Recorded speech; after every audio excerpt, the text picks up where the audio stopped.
Today we meditate on the Gospel according to St. John. John 11. In first-century Judea, the house of Bethany was no ordinary home. It was the welcoming refuge where the teacher from Nazareth found rest for his weary feet and solace for his burdened soul. But on the day our story takes place, the dust of the road did not smell of freshly baked bread or virgin olive oil. It smelled of funeral incense, bitter myrrh, and overwhelming tears. Lazarus, the beloved friend of Jesus, had been buried for 4 days in the shadows of a limestone burial cave. And in that village, located just 2 miles from Jerusalem, the silence of grief was broken by a rising rumor. The Master was approaching. Why did he take so long to arrive? Why did he allow sickness to claim the life of the one he loved so deeply? If you have ever felt that heaven remains silent in the face of your most desperate pleas, if you have ever waited for divine help that seemed to arrive too late, what took place among the hills of Bethany on that hot afternoon will forever transform the way you understand God's delays. Today, we will step inside the rooms of a family shattered by sorrow, discover the fascinating burial rituals of ancient Judaism that explain why 4 days was a terrifying number, and witness the exact moment Jesus Christ altered human history by pronouncing 7 words that shook the foundations of eternity. Stay with us on this journey through chapter 11 of the Gospel according to St. John, because in the coming minutes you will realize that what you thought was dead in your life is nothing more than the stage where the glory of God is about to be revealed. To understand the impact of this passage, we must transport ourselves in thought to the small village of Bethany, whose Hebrew name, Beit Aniah, literally means the house of affliction or the house of figs. Situated on the eastern slope of the Mount of Olives, Bethany was the last haven of peace before descending into the arid desert composed of Martha, Mary's aristocratic elite, but a comfortable middle-class family with a home large enough to host large groups of travelers and to afford a dignified burial with their own private tomb cave. In first-century Jewish culture, customs surrounding death were strictly codified. As soon as a person breathed their last breath, the body was carefully washed with warm water, anointed with perfumes, and wrapped in white linen cloths. Because the warm climate of Palestine accelerated decomposition, burial had to take place on the very same day of death. Immediately following, the mourning period known as the Shiva began, lasting 7 full days. The home of the deceased filled with relatives, neighbors, and friends who came from distant places, including nearby Jerusalem, to join in the lamentation. It was customary to hire professional mourners and flute players who played somber melodies to publicly express the grief of the loss. Women sat on the ground or on very low stools, with their garments torn over their chests as a visible sign of a broken heart. Visitors entered in silence and did not speak until the mourners themselves initiated conversation. But there is a fascinating archaeological and theological detail that most modern readers overlook. Ancient rabbinic tradition held the firm popular belief that after death, the soul of the person hovered over the body for 3 days, harboring the remote hope of returning to life. However, upon reaching the 4th day, as the visible signs of decay became irreversible and the face changed appearance, the soul departed permanently from the corpse and descended to Sheol, the realm of the dead. To say that Lazarus had been in the tomb for 4 days was not a simple chronological detail. It was the categorical assertion that, according to human, medical, and theological understanding at the time, there was absolutely no hope left. Death had won. Decay had set in. The case was closed.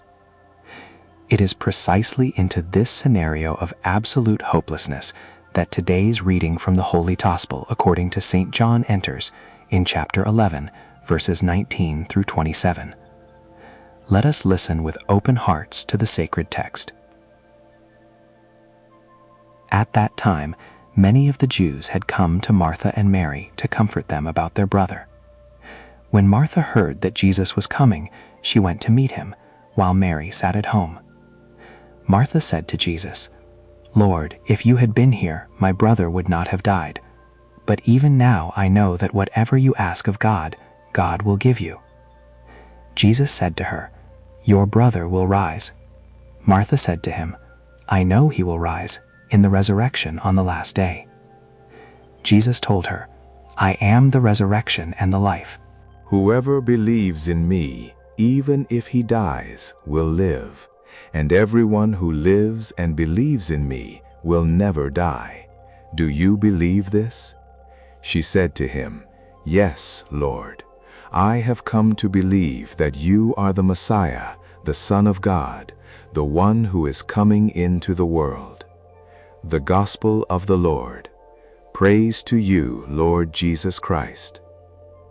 Let us closely examine what has just transpired in this extraordinary spiritual and human scene. Martha, upon hearing that Jesus is approaching, does not wait for the Master to cross her doorway.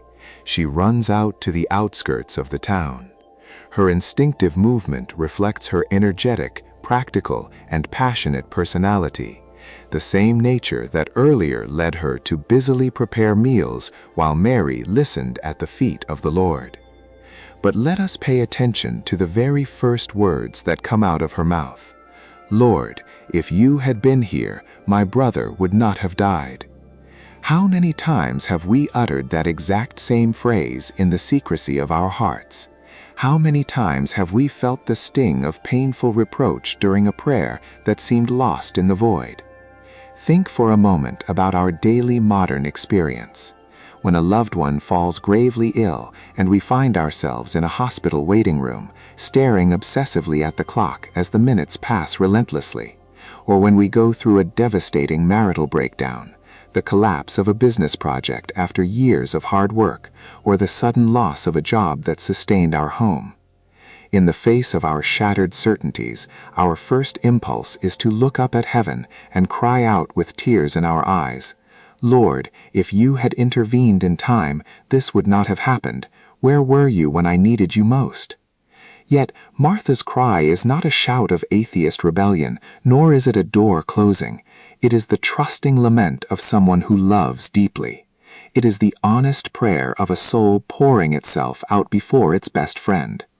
Immediately after expressing her pain, Martha makes a tremendous leap of faith by adding, "But even now I know that whatever you ask of God, God will give you." Even now. What three powerful words. Even when the pulse has stopped, even when the medical report is finalized, even when the bank account is empty, even when the relationship seems beyond repair. The Catholic faith is not a fair weather faith for sunny days and smooth sailing. It is a faith forged for the even now, for moments when human logic declares that all is lost. And it is here that Jesus utters a response that permanently revolutionizes universal theology. When the Master tells her, "Your brother will rise," Martha responds with the orthodox Jewish belief of her era, faith in the final resurrection at the end of time, a doctrine taught by the Pharisees and preached in synagogues. For Martha, resurrection was a distant event, a cosmic promise situated on the last day of history's calendar. But Jesus gently realigns her vision and utters one of the most sublime statements in the entire New Testament. "I am the resurrection and the life." Notice the infinite precision of these words. Christ does not say, "I possess the resurrection," nor "I will teach the path to resurrection," nor "I will pray to God for resurrection." Jesus forcefully declares, "I am the resurrection." In that precise instant, resurrection ceases to be a distant theological concept or a future event, and becomes a living person present here and now. Whoever has Jesus has eternal life dwelling within their veins at this very moment. This truth radically alters our perspective on human suffering. Saint Teresa of Avila used to say that mortal life, compared to the eternity of glory, is nothing more than a bad night in an uncomfortable inn. And Saint Augustine, commenting on this very passage from John's Gospel, explained that the Lord deliberately delayed his arrival in Bethany, not out of a lack of love or negligence, but to cultivate a greater faith in his disciples, a faith anchored not merely in the healing of a physical ailment, but in the ultimate triumph over the absolute power of death. Let us ask ourselves our first deep reflection question. In what area of your life have you surrendered hope, believing that not even God can transform the situation anymore? We often act as though Christ's power were constrained by our personal timelines and expectations. We expect God to act in a specific way and within a set time frame, as if he were an emergency service at our command. When events do not follow our script, we mistakenly conclude that God has forgotten us or that his love has failed. But the story of Bethany teaches us that God's delays are not absences. They are preparations for a miracle infinitely greater than anything we could have dared to ask. Jesus did not go to Bethany merely to cure a sick man. He went to raise the dead. He did not come simply to prevent a tear. He came to wipe away every tear forever, demonstrating that he is the Lord of history and the cosmos. Consider a second comparison with our daily lives. Imagine a farmer planting a seed in the ground during autumn. For weeks, the soil appears barren, cold, and devoid of activity. Anyone unfamiliar with agriculture might assume the seed has rotted uselessly beneath the mud. Yet, in the silence underground, far from impatient eyes, the shell breaks open so that life may emerge into the light of spring. In the same way, periods of divine silence in our lives are that apparent winter during which God is breaking through our pride, self-sufficiency, and superficial faith to cultivate within us an unshakable trust. Martha, standing in the dust of the road, without having yet seen the tomb opened, without having yet heard the commanding voice that would call Lazarus out, makes her great profession of faith. Yes, Lord, I have come to believe that you are the Messiah, the Son of God, the one who is coming into the world. Martha's declaration is equivalent to St. Peter's famous confession at Caesarea Philippi. A courageous, humble, hard-working woman, in the darkest hour of her family's life, becomes one of the first theologians of the Church by proclaiming the full divinity of Jesus Christ. This brings us to our second rhetorical question for personal reflection.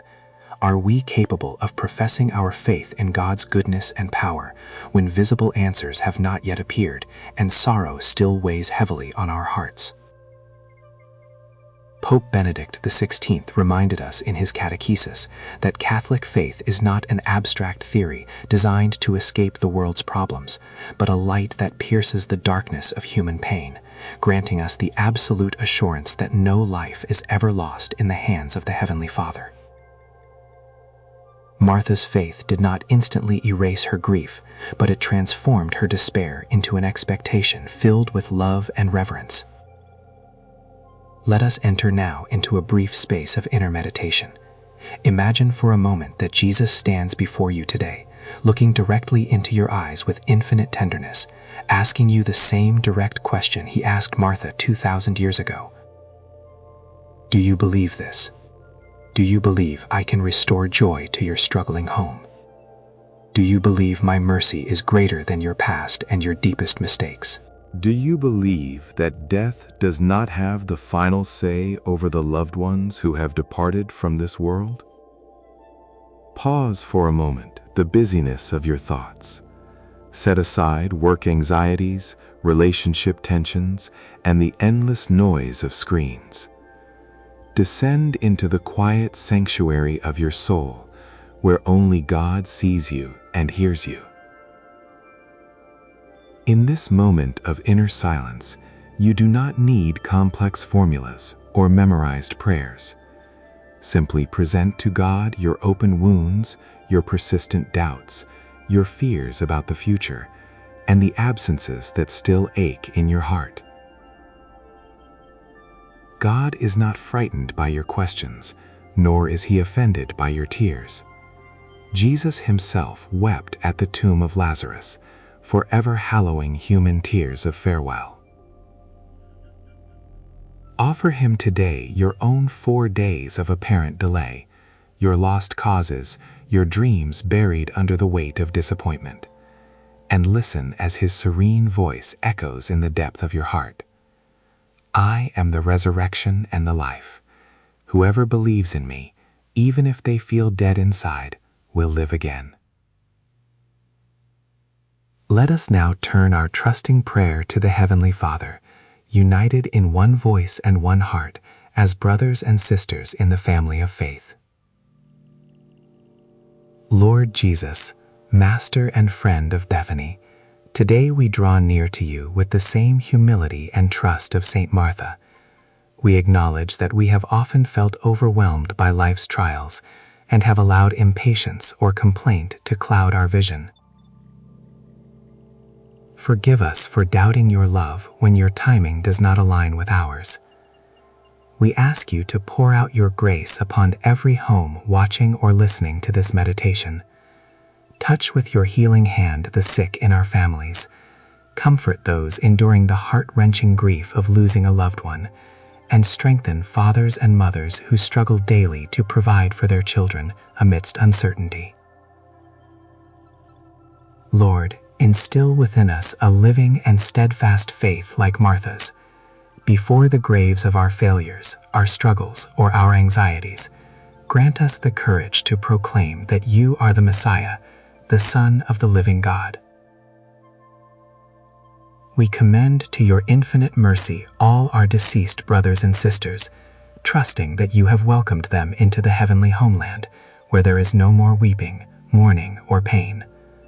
And grant us, who are still pilgrims in this world, the grace to live each day with our eyes fixed on eternity, knowing that nothing and no one can ever separate us from your divine love. We ask this through the loving intercession of the Most Holy Virgin Mary, Mother of Hope, and of Saints Martha, Mary, and Lazarus, who transformed their home into a sanctuary of welcome and faith. Our Father, who art in heaven, hallowed be thy name. Thy kingdom come. Thy will be done on earth as it is in heaven. Give us this day our daily bread, and forgive us our trespasses, as we forgive those who trespass against us. And lead us not into temptation, but deliver us from evil. Amen.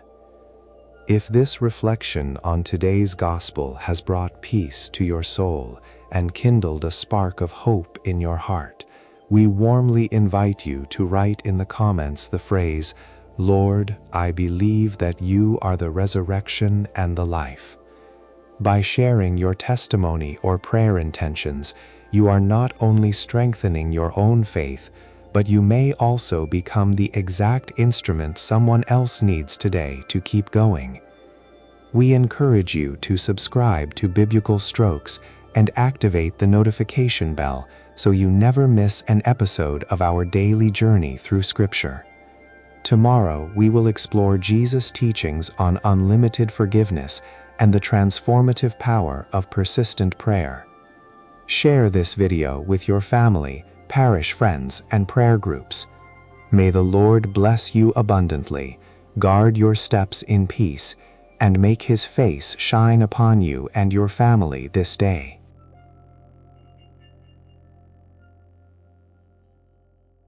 If this meditation has blessed you, subscribe. See you tomorrow. God bless you.